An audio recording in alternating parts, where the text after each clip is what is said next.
Hello, I welcome you all on the engineer Sahil का ज्ञान YouTube channel.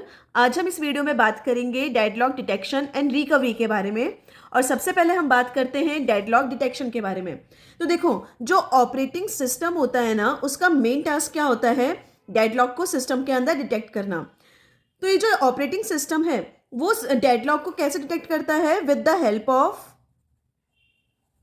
Resource allocation graph के through, है ना।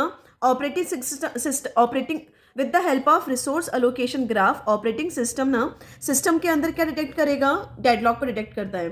तो देखो, जो डिटेक्शन होता है ना डेडलॉक का, वो दो तरह से होता है। पहला होता है कि अगर रिसोर्सेज के सिस्टम के अंदर कितने इंस्टेंस हो? सिर्फ और सिर्फ सिंगल इंस्टेंस हो। या फिर हम बात करते हैं सेकेंड टाइप, क्या होता है? अगर रिसोर्सेज के कैसे हो? मल्टीपल इंस्टेंस हो। तो अगर सिस्टम के अंदर सिर्फ रिसोर्सेज के सिर्फ सिंगल टाइप हैं, तो जो अगर है ना, अगर हम बात करें सिंगल इंस्टेंस की, कि रिसोर्सेज के कितना है? सिर्फ और सिर्फ सिंगल इंस्टेंस है सिस्टम के अंदर।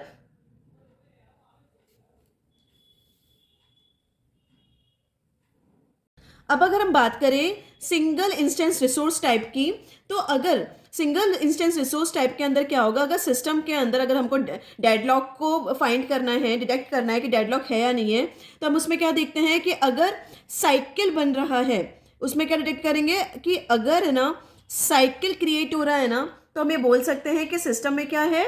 डेडलॉक है। लेकिन जो मल्टीपल इंस्टेंस होते हैं ना, उसमें ये कंफर्म नहीं, ये है ना, हम साइकिल से कंफर्म नहीं कर सकते कि अगर साइकिल बन रहा है तो हम ये कंफर्म नहीं बोल सकते कि ना डेडलॉक डिटेक्ट हुआ है या नहीं हुआ है। इसके लिए हम क्या करते हैं? सेफ्टी एल्गोरिथम को यूज में लेते हैं कि अगर सिंगल इंस्टेंस टाइप है, तो अगर सिस्टम में साइकिल बन रहे हैं, तो हम ये बोल सकते हैं कि डेडलॉक आ गया, डेडलॉक डिटेक्ट है। लेकिन जो मल्टीपल इंस्टेंस टाइप है, उसमें अगर साइकिल बनता है सिस्टम में, तो हम ये नहीं बोल सकते हैं कि डेडलॉक है या नहीं है। उसके लिए हमको सेफ्टी एल्गोरिथम यूज में लेनी पड़ती है। तो देखो, ये क्या है? रिसोर्स अलोकेशन ग्राफ है और हम बात कर रहे हैं सिंगल इंस्टेंस की। तो देखो, जो प्रोसेस P1 है उसके पास में क्या है?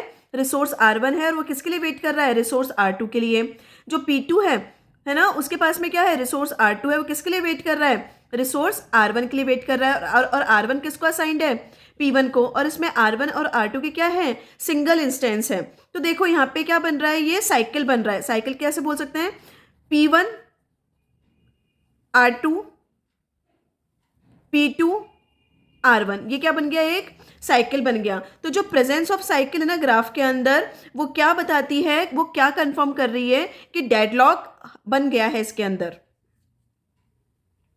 अब क्या हम बोल सकते हैं कि डेडलॉक क्या है? कंफर्म है। लेकिन अगर यहाँ पे मल्टीपल इंस्टेंस है ना, और क्या बन रहा है सिस्टम के अंदर, है ना, ये साइकिल बन रहा है, तो हम नहीं बता सकते हैं। मल्टीपल इंस्टेंस में क्या बोलेंगे? सेफ्टी एल्गोरिथम को यूज में लिया जाता है।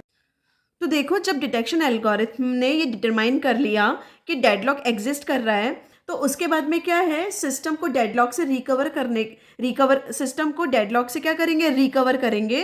और यहाँ पे क्या है? दो ऑप्शन अवेलेबल होते हैं डेडलॉक से रिकवर करने के लिए।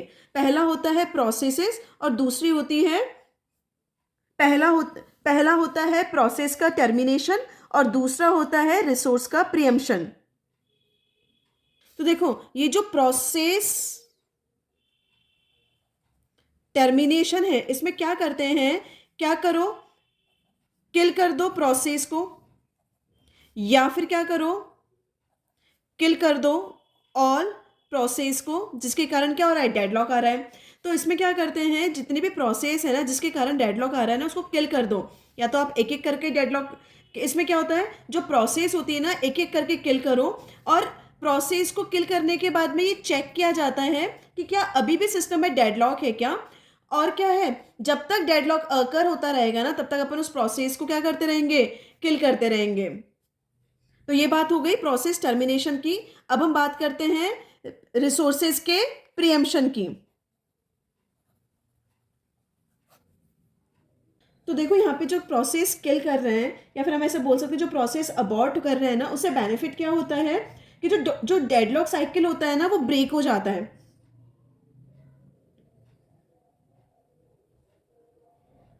और हमने देखा कि जैसे है ना, हमने ना एक एक करके ना सारी जो प्रोसेस है जिससे डेडलॉक अकर हो रहा था वो भी हमने क्या करी, अबॉर्ट करी। तो इसके अबॉर्ट करने के बाद में हम क्या देखते हैं, कैसे फाइंड करेंगे कि अभी सिस्टम में डेडलॉक है या नहीं है। डेडलॉक डिटेक्शन एल्गोरिथम के थ्रू हम फाइंड करेंगे कि क्या सिस्टम में अभी भी डेडलॉक है या नहीं है। इस रिसोर्स प्रियम्पशन में हम क्या करते हैं, जैसे कि ना दो प्रोसेस है P1 और P2। P1 के पास में है रिसोर्स R2 और P2 के पास में है रिसोर्स R2 और P1 के पास में है रिसोर्स R1। और जो क्या है, जो P2 है ना वो किसके लिए वेट कर रहा है, R1 के लिए, और जो P1 किसके लिए वेट कर रहा है, R2 के लिए। तो इसमें अपन क्या करते हैं, जो प्रोसेस P2 है ना उससे क्या करेंगे, इस R2 रिसोर्स को एक तरह से छीन लेंगे और किसको दे देंगे, इस प्रोसेस P1 को दे देंगे। और हम ये अज्यूम करेंगे कि P1 ना अपने जो वर्क है ना R1 और R2 से कंप्लीट कर लेगा, और रिलीज करने के बाद, कंप्लीट करने के बाद में क्या करेगा, जो रिसोर्सेज है ना R1 और R2 उनको रिलीज करेगा, और उसके बाद में क्या होगा, जो प्रोसेस P2 है वो एग्जीक्यूट हो जाएगी। तो इस तरह से हम डेडलॉक की रिकवरी कर लेते हैं। आज की वीडियो में इतना ही, मिलते हैं नेक्स्ट वीडियो के साथ में। Thank you.